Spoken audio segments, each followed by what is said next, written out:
everyone, I'm Gina Wade and I'm an event producer in Hollywood, California, and today I'm here to share some of my personal do's and don'ts for having a fantastic party in your home. One thing that I like to tell people is do have your house set and ready for doors, as we like to call it, at least 30 minutes before your invitation call time. You will save yourself so much stress by just mentally telling yourself to start the event at 6:30, even if you have 7 o'clock on your invitations. That way you just have 30 minutes to assess, take a deep breath, and get ready for your guests to arrive. Now, if you're a guest, don't show up early. I cannot stress this enough.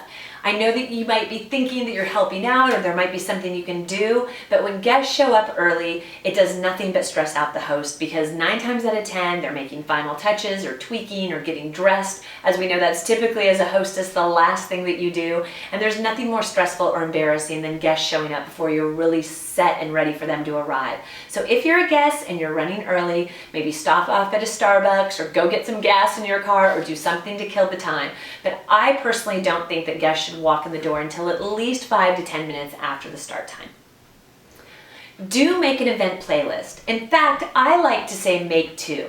I like to make a playlist to kind of get the crowd warmed up that really manages about the first, maybe a third to half of the party, and then a secondary playlist that kind of pumps up the volume a little bit more after people have had a drink and they've sort of mingled and that they've let their guard down. You don't want guests to walk into an event with the music just pumping because it takes a minute for people to, get their surroundings and mingle and assess and really get comfortable in the space. So it's always good to have a playlist or two that sort of builds throughout the night and the course of the event. Now, don't put your bar next to the entrance. That is a sure sign that people are going to walk right in your door and stay right where they're at. You want to place your food and beverage in a position where it draws your guests in so that they get into the party and they see all the beautiful decor and effort that you put into it. And also you just don't want people bottlenecking in one space. So it's never a good idea to put a bar really next to a doorway. Definitely don't want to put a bar next to your entrance. Now, do always bring a gift. I've made a lot of videos with some fun, creative hostess gifts. They don't need to be expensive. They do need to be from the heart, but it's always a nice gesture not to show up empty-handed. So even if it's just something simple, maybe even a manicure certificate so that the hostess can go and take care of herself and have some pampering the next day or something like that. There's no gift too small, a bottle of wine, anything like that, but definitely don't show up empty-handed. And last, if you are the host, don't spend your whole night in the kitchen. At some point, you just have to relinquish control. Sometimes everything will go perfectly, sometimes it won't. But 9 times out of 10, your guests won't even know there's a problem if there is a problem.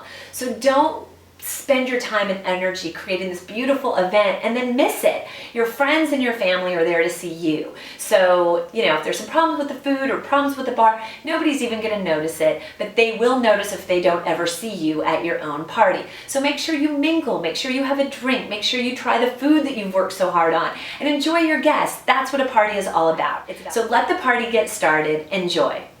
This is Gina Wade, and again, these are some of my Hollywood party do's and don'ts that you can incorporate into your own home entertaining, and I hope to see you all again very soon.